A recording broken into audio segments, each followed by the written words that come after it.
Olá, sejam muito bem-vindos e bem-vindas ao videocast do FGV Incompany Insights em parceria com a revista GV Executivo. Hoje vamos falar sobre como promover o desenvolvimento econômico local e para discutir esse assunto eu converso com Eduardo Grin, que é professor do Departamento de Gestão Pública da FGV-AESP e pesquisador do Centro de Estudos de Administração Pública e Governo da FGV-AESP. Obrigada, professor, pela sua participação aqui com a gente. Prazer estar com vocês, Érica. Professor, a autonomia dos municípios já é garantida pela Constituição Federal de 88, né? Mas como é que isso acontece na prática?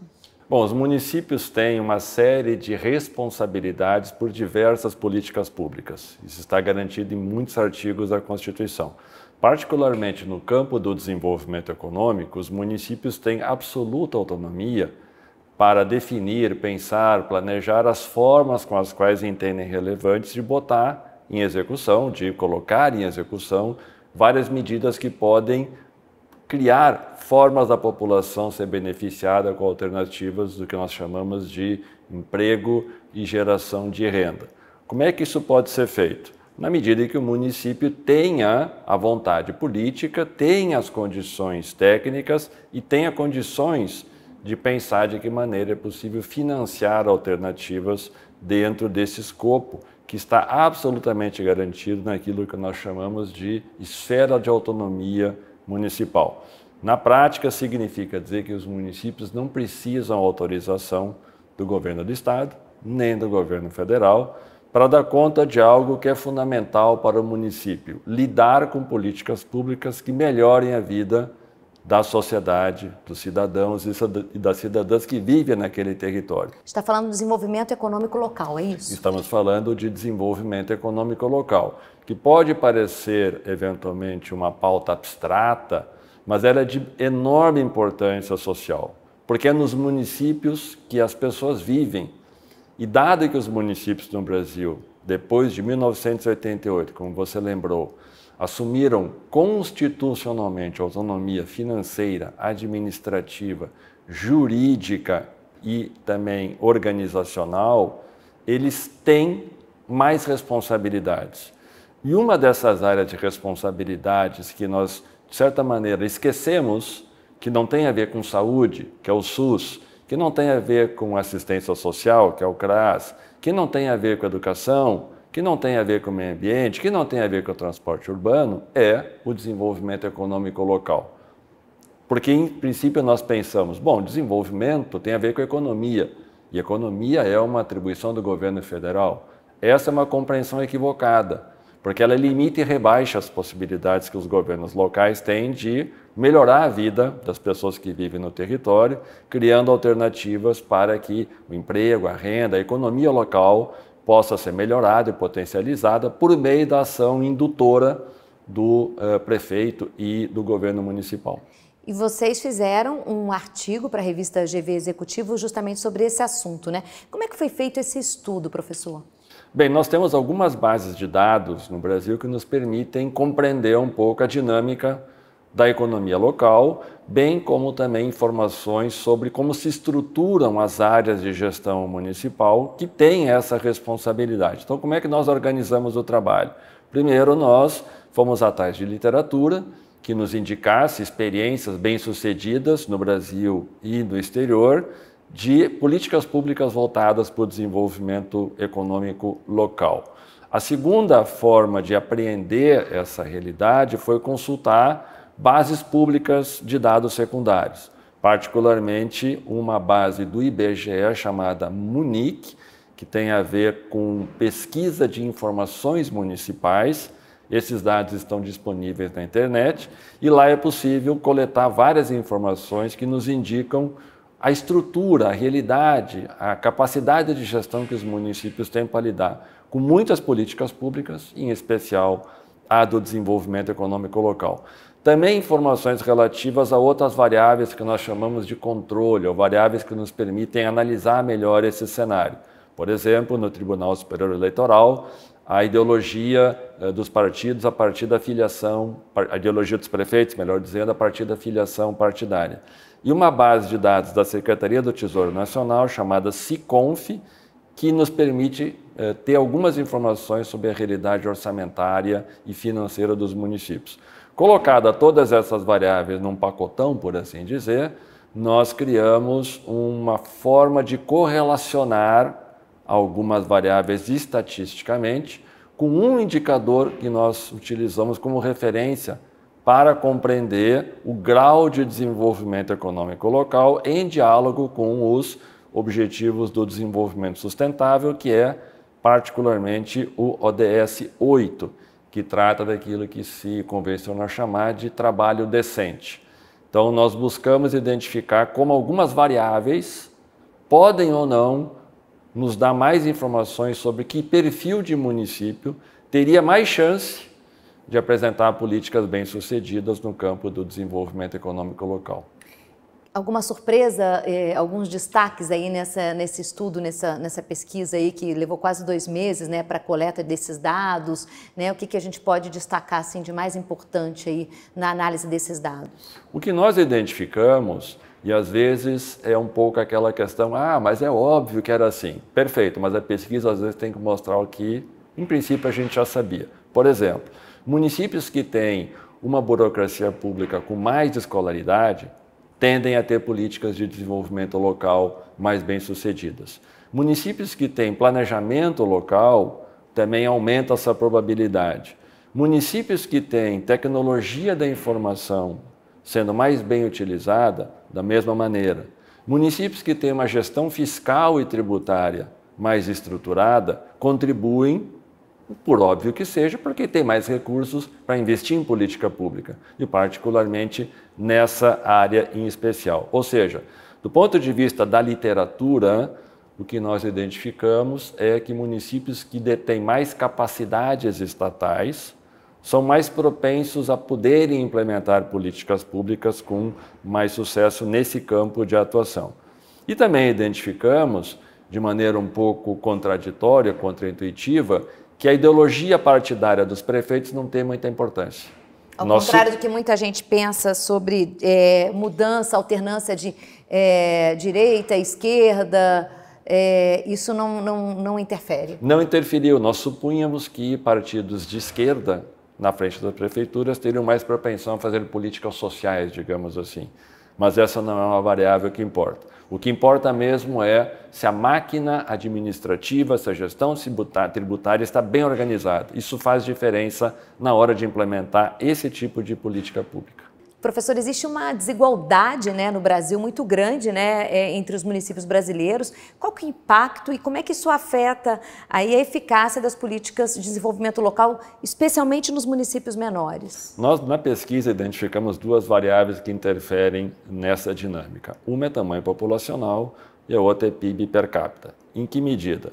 Ao analisar várias possibilidades de políticas públicas nesse campo do desenvolvimento econômico local, tal como intermediação de mão de obra, implantação de programas de microcrédito, apoio à economia rural, dentre outras possibilidades, nós identificamos que o porte populacional faz com que os municípios priorizem uma ou outra forma de atuação. Então, por exemplo, nas cidades maiores, intermediação de mão de obra e qualificação profissional são mais importantes do que políticas de apoio à economia rural, mais típicas de cidades menores. O ponto é, se todas as cidades têm as mesmas condições de implementar esse tipo de política pública. E aí nós chegamos naquele que é um grande gargalo do modelo de descentralização de políticas públicas no Brasil depois de 1988. Ela penaliza de maneira desproporcional os menores municípios. Então, o achado aqui é todos os municípios têm alguma política pública de desenvolvimento econômico local, mas a incidência delas é relativamente menor nos municípios que mais deveriam implementá-la. O que eu quero dizer com isso? O percentual de grandes municípios que implementa, por exemplo, qualificação de mão de obra é maior do que os menores municípios que implementam apoio à economia rural. E é justamente nos menores que o poder público deveria ser mais atuante, porque é lá que nós temos menores índices de desenvolvimento humano, por exemplo. Então, como é que isso pode ser compensado? Uma das alternativas que nós encontramos pensando o que fazer daqui para frente, foi o incentivo a mecanismos de cooperação territorial. Por que isso é importante? Municípios que não conseguem sozinhos dar conta de uma série de agendas de políticas públicas, tal qual o desenvolvimento econômico local, podem de forma combinada fazer isso com cooperação em nível territorial ou regional. Aliás, esse é um outro fator. Você está falando de outros municípios? De outros municípios, sobretudo vizinhos. Porque a dinâmica da economia local, num pequeno município de 10 mil, 20 mil, 30 mil habitantes, possivelmente é insuficiente para dar conta de geração de emprego e renda naquele território. Mas olhando o território mais amplo, de 200 mil, 150 mil, pensando a cooperação intermunicipal, a escala permite políticas públicas com graus maiores de efetividade. Aliás, essa é outra variável que a pesquisa identificou. Municípios que se consorciam tendem a ter um desempenho melhor no ODS 8, que é justamente a geração de trabalho chamada decente. Eu ia justamente falar sobre os fatores de sucesso que vocês identificaram, né? Acho que aumentam as chances dos resultados positivos nas políticas de desenvolvimento local, né? Que fatores, se a gente pudesse apontar assim, os principais fatores? São os fatores que a gente mencionou antes de capacidades estatais. Tem que ter uma secretaria, isso é muito importante. Políticas públicas que não têm uma área responsável tendem a diluir a atuação com outras. Então, ter uma secretaria olhando para essa política é muito importante. Ter financiamento, tem que ter recursos para fazer a política pública. Uma burocracia minimamente organizada, ou seja, tem que ter servidores dedicados a implementar as ações. Precisa ter planejamento da política. Então, ter planejamento, ter recursos, ter uma burocracia, ter um órgão dedicado são fatores que a pesquisa identificou como muito relevantes para aumentar a chance de êxito nessas políticas de desenvolvimento econômico local. E aí incluindo o apoio às populações mais vulneráveis também, né? Sobretudo o apoio às populações mais vulneráveis. Por quê? É esse perfil de população que mais necessita do apoio do poder público, que sozinho não conseguirá empreender, que sozinho talvez não domine minimamente técnicas básicas de como é que se organiza o negócio, ou que sozinho não consegue aumentar a sua habilidade, os seus conhecimentos para fazer alguma atividade, tal como, por exemplo, acontece em muitas cidades, que é uma atividade importante de desenvolvimento econômico local, que é o apoio ao artesanato. Então, ensinar as pessoas como é que elas podem melhorar aquela que já é uma habilidade que elas possuem. Então, é justamente nesse público mais vulnerável em termos socioeconômicos ou de falta de escolaridade formal que a ação do poder público é relevante. Fomentar o empreendedorismo também, né? Também fomentar o empreendedorismo, mas uma questão importante até porque o tema está um pouco na moda, o empreendedorismo é uma alternativa dentre um leque de opções para gerar alternativas de emprego e renda. Por exemplo, várias iniciativas bem-sucedidas que nós pesquisamos mostram que a criação de cooperativas ou a criação de economia comunitária é uma maneira muito mais inteligente do que fortalecer apenas o empreendedor individualmente. Claro que ele também é importante e nós identificamos que as cidades implementam vários tipos de programas de microcrédito. Algumas têm até os seus bancos de fomento voltados para essa finalidade. Mas o incentivo a lógicas coletivas de economia solidária são neste tipo de público e para essa finalidade, em muitos casos, muito mais eficazes. Eu sei que o artigo é específico e fala bastante do poder público, né, do Estado, do município, mas a gente tem um papel importante das empresas também, parceiras aí do governo, que também podem ajudar a fomentar e trabalhar nesse aspecto. Sem dúvida, uma questão fundamental nesse tema, e a tua pergunta é muito oportuna, tem a ver com a questão das compras governamentais. Em que sentido? De quem o governo compra? Uma forma de incentivar o desenvolvimento local, econômico, é saber se existem empresas nas cidades passíveis de serem fornecedoras do governo. Então, incentivar a parceria com empresas, não importa o tamanho, pode ser um microempresário que, por exemplo, venda papel, Mas ele está gerando, às vezes, 2, 3, 4 empregos, isso tem impacto não apenas para ele em si, mas olhando o volume na cidade. Como pode ser uma grande empresa que vende equipamentos mais sofisticados ou caros como computador, não importa. Então a relação do governo com empresas é sim um elemento fundamental de criar o que nós chamamos de uma cadeia de desenvolvimento local no território. Com impacto para toda a sociedade. Com impacto para toda a sociedade, evidentemente, sobretudo olhando aquilo que importa nesse caso, que é a geração de emprego e renda. E quem quiser saber mais sobre o assunto, é só ler o artigo na revista GV Executivo, que o senhor escreveu com mais outros 2 professores. Sim, perfeito. O artigo está disponível para download gratuito no site da revista GV Executivo. Importante lembrar, essa pesquisa foi feita por mim e pelos colegas Marco Antônio Carvalho Teixeira e Luiz Paulo Bresciani, ambos do Departamento de Gestão Pública aqui da EASP em São Paulo. Professor, muito obrigada pela sua participação aqui no nosso videocast e até uma próxima. Um prazer, Érica. Até mais.